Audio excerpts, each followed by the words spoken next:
Good morning, class! Since we are done with our prayer and attendance, let's now review our lesson yesterday, which all about literary elements. I will call students randomly by selecting the names from the index cards to identify what literary elements is referred in the following statement. Now let's start. Alright, very good.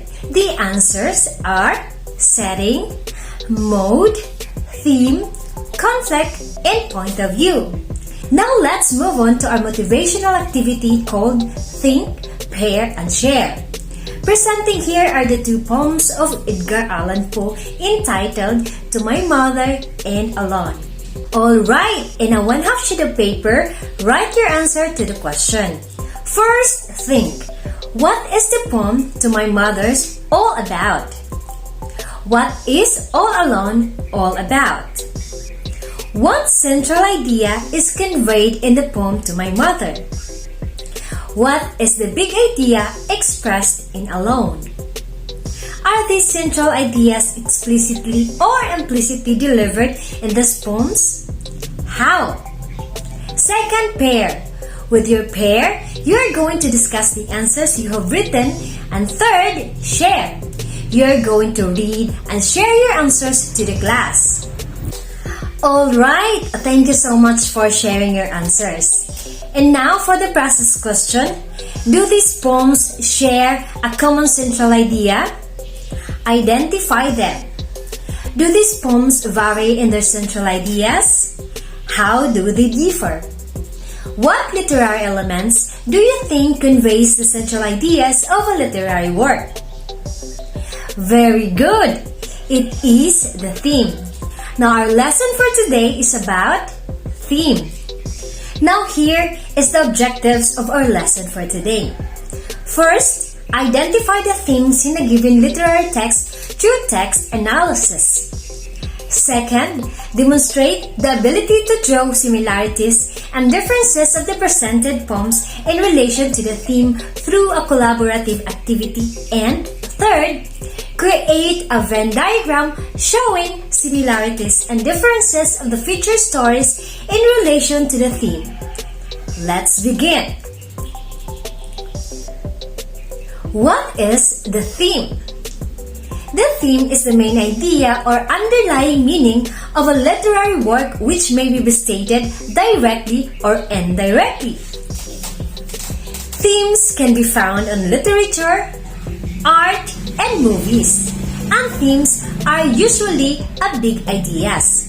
For example, freedom, trust, friendship, or good versus evil. The theme of a piece of literature is a view about life, how people behave, and it is a universal truth. It is a significant statement the story is making about society, human nature, or human condition. We have here example. First, Anne and Mary are childhood friends. Anne lost her path which transformed her into a different person. Anne has nothing left including family and friends. However, during hard times, Mary decided to stand by Anna's side. The theme here is loyalty. Second, John, Edward, and Nympha are good friends. They study hard, aiming they would pass the lead examination together with a good rating. The theme here is optimism. Now fourth, louding cheering greeted May as she approached the stage to accept her reward. Her heart was flooded with joy when she saw her family, who were all very proud of her. Today, all of her hard work, sacrifice, and dedication have paid off. The theme here is happiness. Lastly, a robbery emerges at the police station. Likewise, professional crime defenders are supposed to help themselves in the case by securing their own station. Now the theme here is irony. Remember class, the theme is not an express in a single word but a brief description of a message that the author wants to get across. The purpose of a work, the moral, and the conflict. Moreover, We can use the following steps in identifying the theme. First, identify the plot, write sentences, description for the exposition, the conflict, the rising action, and the climax, the falling action, and of course the resolution. Second, check out the title. Sometimes titles convey about the theme. Third, keep track of the main character. Fourth, identify the insight or truth what was learned about the main character. How did the main character change? And what lesson did the main character or the hero learn from resolving the conflict? Fifth, state how the plot presented primary insight or truth about the character. And lastly, write one or more generalized declarative sentences that state what was learned and how it was learned. Now let's reflect. How does a theme convey the message of a literary text?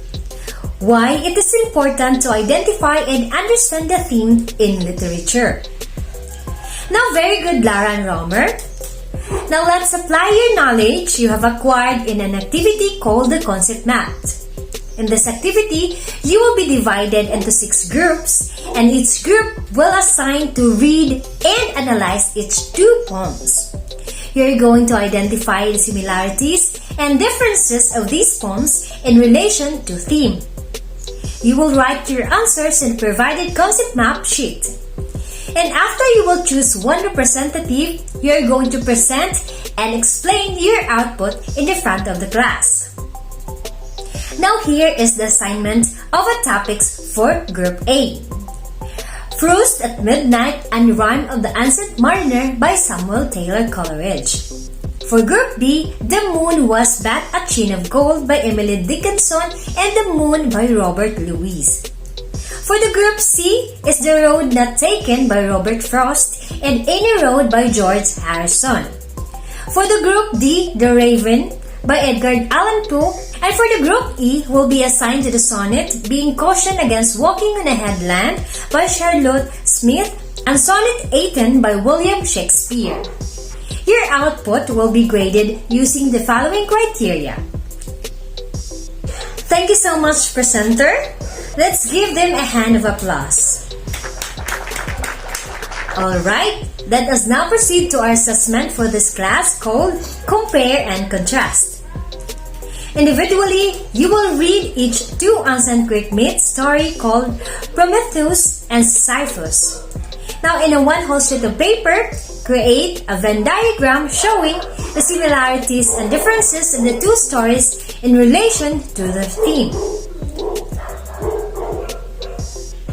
Now your output shall be graded using the following rubric. Alright, pass your paper to the front. Now for your assignment, read each passage carefully, then identify the theme. Write the letter of the correct answers in the space provided before each item. Write your answer on a 1/4 sheet of paper. Now this is the question for each items. You will submit your answers tomorrow.